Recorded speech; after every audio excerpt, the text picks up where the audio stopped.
Hello everyone. In this video I will discuss one of the film called A Cure for Wellness 2016. And never forget that I always pray for you and your family to be happy and healthy always.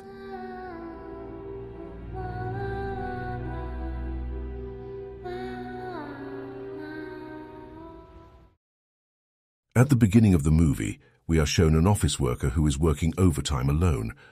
Not long after that, suddenly his chest hurts and he rushes to get a glass of water. Unfortunately, at this moment, the man is immediately struck by a severe heart attack to the point that he becomes unconscious. A few days after the incident, the company hires a new worker named Lockhart. He is entrusted with filling the position of the previous worker who held the sales manager position. However, Lockhart's first day of work is not as easy as he thought. He has to face meetings with big bosses, but Lockhart's company boss is no longer in the United States. He is in Switzerland for medical therapy. As a result, Lockhart is required to pick up his boss and he sets off alone, even though all travel expenses are covered by the company. Plus, Lockhart also considers this task as a vacation because he is going to Switzerland for the first time. Upon arriving at the train station, Lockhart is immediately picked up by a driver from the therapy center he's headed to. The driver informs him that the place he's visiting has been established for 200 years. When he is in the hospital courtyard, Lockhart is warmly greeted by a group of patients in white clothes who seem happy to be there. Moreover, all the patients are elderly, which aligns with the driver's earlier description. However, Lockhart's visit to this place is not fulfilled because the visiting time has ended at 3 p.m. Fortunately, he is still granted the opportunity to speak to the manager of the hospital in private and request a meeting with Mr. Pembroke. At first, Lockhart feels there is nothing wrong, but eventually he realizes that he is not getting any positive response. Lockhart explains why he truly wants to pick up Mr. Pembroke, but the conversation becomes more complicated. Lockhart takes the time to examine old photos from the hospital. However, the hospital manager does not permit it, stating that Mr. Pembroke has not provided any information. As a result, Lockhart decides to leave the place and plans to return the next day. While on his way home, Lockhart's attention is distracted by the presence of a woman standing in the corner of a building. Unfortunately, the car Lockhart is in hits a forest deer, causing the car to veer off the track. Lockhart wakes up from unconsciousness and finds himself back at the hospital. This time, he is accompanied by a nurse and a doctor named Dr. Vollmer. Lockhart is surprised to learn that he has been treated for 3 days and has a broken right leg. Dr. Vollmer also informs him that he has been receiving intensive treatment and is not allowed to return to America. Upon hearing this, Lockhart is pleased that he is excused from work for a few days. Moreover, he receives special services and is provided with water regularly during his stay at the hospital. While being in the room, Lockhart accidentally saw the gardener who was covering a hole behind the grass. However, that moment had to be interrupted in an instant when he noticed a very small animal in his glass. He completely ignored it and decided to walk around while looking for Mr. Pembroke's room. If you observe closely, this place is used more as a therapy center for the elderly than a traditional hospital. All the facilities and services provided are comprehensive and make you feel at home. Afterward, Lockhart, who had wandered too far, was immediately approached by a nurse. He didn't want to be entirely honest, so he lied and claimed his name was Pembroke, pretending to be lost on his way back to his room. However, at that time, Mr. Pembroke was scheduled for a hot bath. Lockhart was immediately directed, as if he had forgotten where to go. After successfully entering the area, Lockhart immediately observed various activities of the elderly individuals who were soaking and bathing in the room. Then, he had to walk again to the end of the room, which made Lockhart more and more confused. How could he not be when passing through the room? Lockhart did not find a way at all, which trapped him instantly. But strangely, when he turned around once again, the path suddenly appeared. Whether it was a hallucination or not, Lockhart managed to meet Mr. Pembroke. The problem is that Mr. Pembroke doesn't want to leave this place and is not interested in working anymore. This is all based on the fact that Mr. Pembroke is old and he doesn't want the stress of overtime. The remarkable thing is that, with all the seduction and temptation from Lockhart, Mr. Pembroke decided to return to America to take care of his company. Before actually leaving, Lockhart was approached by the 3 patients who had welcomed him on the first day. From here, he began to know the name of an old female patient who turned out to be Mrs. Watkins. Even before going home, Lockhart still had his attention drawn to the young woman by the pool. It was during this encounter that Lockhart was told the woman's name was Hannah, who turned out to be just a patient in this place. She is very different from most patients. Yes, she must be different, considering most patients are elderly, while Hannah is still so young. This is the only thing he has come to know, that she is a patient with a unique case and has not fully recovered from her illness. Dr. Vollmer also mentioned that Hannah would be picked up by her parents when she is completely recovered. After waiting for too long, Lockhart's patience waned. He was confused why Mr. Pembroke had not come out until now. Surprisingly, Dr. Vollmer informed Lockhart that Mr. Pembroke had just fallen out of bed. In this moment, Lockhart could no longer hold back his emotions to the point that he did not realize his nose was bleeding. When examined, Dr. Vollmer informed Lockhart that he had experienced severe stress and was also too tired. This is why Dr. Vollmer began to suggest that Lockhart could not return to America. But before that, Lockhart did not fully believe and began to sneak around to take something from Mr. Pembroke's possession. Fortunately, Dr. Vollmer was not aware at all, and Lockhart was asked to take a urine test first. From this point, Lockhart realized that he was not the only one who had undergone the test. Other patients had also taken it, including Mrs. Watkins. At night, Lockhart was moved to an isolation room, unable to sleep at all. He was seen by the gardener entering a half-finished building at this time of night. Unfortunately, the gardener did not understand English at all, and Lockhart even saw Hannah's presence in the park again. From here, he again asked Hannah how far the residents lived from this hospital. The good news is that Hannah not only answered, but she even gave Lockhart a ride. Yes, even though Lockhart and Hannah managed to get out, their departure had violated hospital rules. After arriving at a bar, they were carefully watched by the locals. What was even more unique was that the driver was also at the bar in good health, without the slightest injury. From there, Lockhart immediately asked if there was a doctor who could help him around here. Fortunately, he was told that there was a resident who could act as a doctor, and his location was behind the bar. Accidentally, Hannah was also seen consuming a liquid that she considered a vitamin and carried every day. It turned out that the liquid carried by Hannah every day had a taste like human sweat. Hannah herself did not know what it was for, but it was clear she was told by Dr. Vollmer to consume the liquid. Then, without lingering, Lockhart left Hannah for a while to find the whereabouts of the doctor behind the bar with the document from Mr. Pembroke that Lockhart stole. He also asked the doctor what was written exactly. After reading for a few minutes, the doctor told him that the patient who was written was severely dehydrated. From here, Lockhart did not understand at all how Mr. Pembroke could be dehydrated with conditions that were given water every day. The doctor was also seen busy with a forest deer that he found from the water ditch, which turned out to be the same deer when Lockhart had a severe accident. This made it interesting that the doctor immediately showed that the deer had consumed various eels in its body. Then, Lockhart also returned to the bar to call someone in his office. He did all of this forcefully, because all his belongings had been confiscated by the hospital. It was confusing that the office did not know at all that Lockhart was being treated at the hospital. Moreover, suddenly, Dr. Vollmer and his men already knew the existence of Hannah and Lockhart. Lockhart then returned to see the park ranger who had just come out of the half-finished building, but unexpectedly, Lockhart felt something was stuck in his mouth, making him uncomfortable. It turned out that one of his teeth had become brittle in an instant and was very easy to remove. He immediately brought his tooth to the nurse in the lobby and secretly found out about Mr. Pembroke's condition.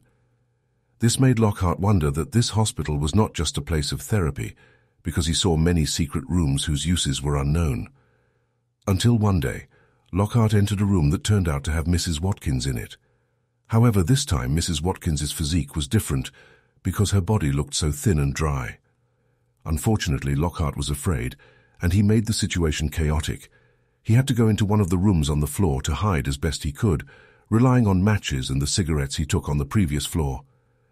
Lockhart realized he was in a pretty strange room. Moreover, Lockhart also saw the existence of Mr. Pembroke, who was not breathing at all in that place. At this point, he was very sure to conclude that this hospital had experimental activities using the bodies of its patients. Unfortunately, just as Lockhart wanted to escape, His existence was discovered by one of the nurses. In conditions like this, Lockhart could no longer go anywhere, and he was trapped in a difficult situation. Moreover, Lockhart is well aware that he is not the first patient to experience this condition. You can see for yourself Lockhart's teeth that are still good are even forcibly drilled until they bleed. A few minutes later, the driver was seen taking a prospective patient for therapy at the hospital.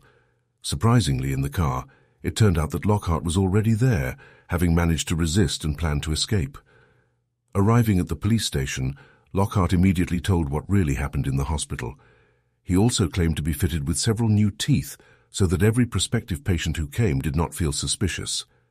In this condition, Lockhart felt safe because he managed to get out of the depraved hospital. However, what makes it surprising is that the police also seem to keep the same vitamins as Hannah's, and sure enough, Dr. Vollmer and the hospital manager already know Lockhart's whereabouts magically. In other words, the policeman is also on the hospital side where he works with Dr. Vollmer. That's why the existence of Hannah and also Lockhart while in the bar at noon is also known by Dr. Vollmer suddenly. Once again in this place, Mr. Pembroke is also present, who initially thought Lockhart had died in the glass. But he is still alive until now, even forcing Lockhart to return to the hospital.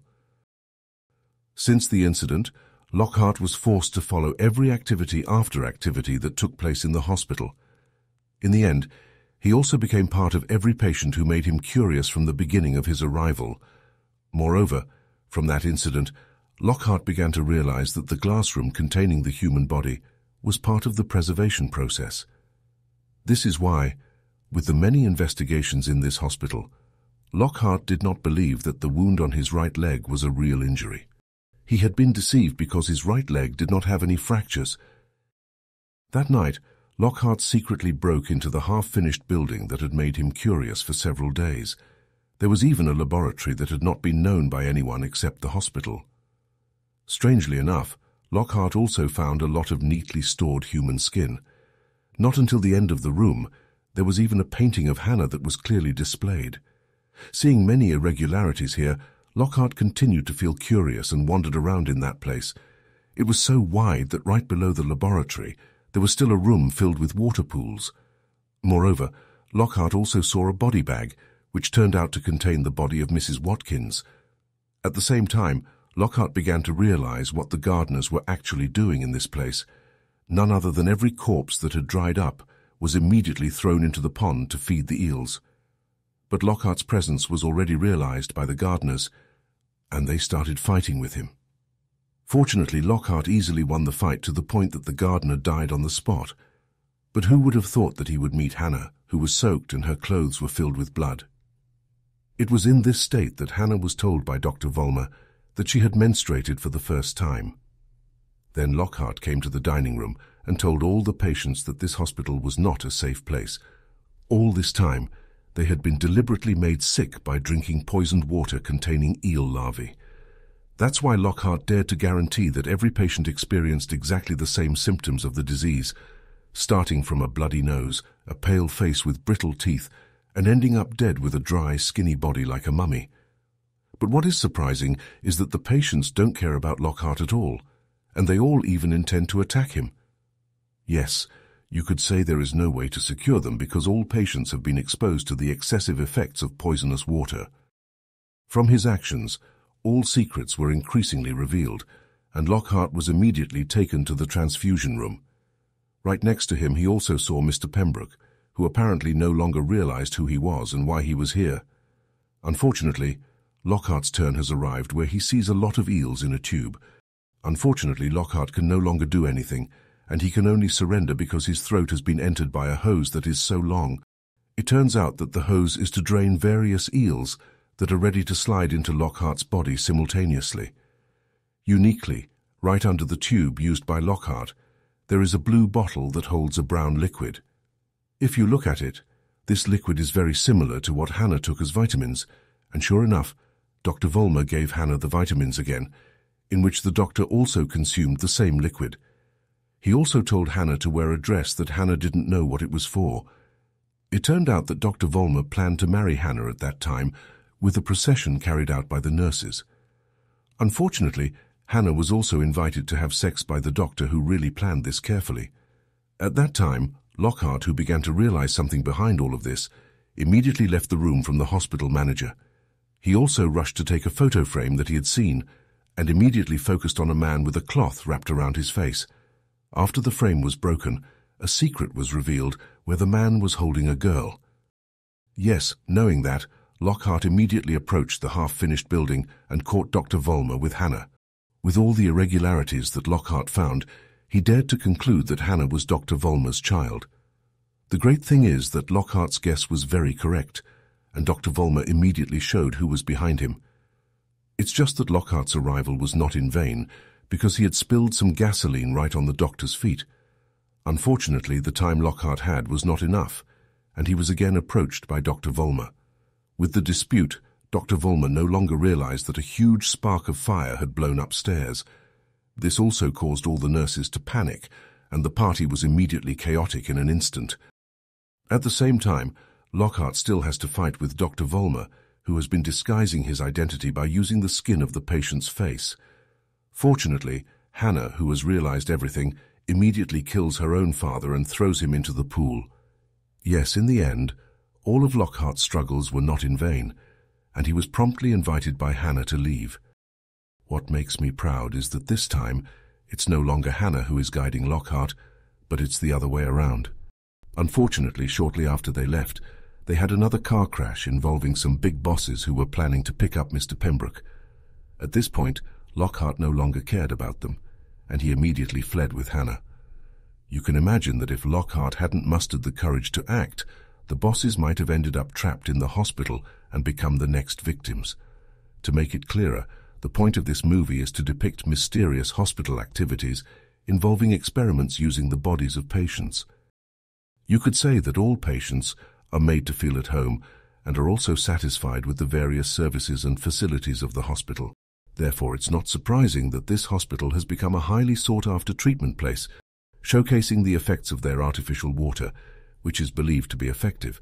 But it turns out that the water actually gives a hallucinatory effect and also causes the slow growth of the disease. Therefore, Lockhart immediately experienced hallucinations when he was in the hot bath.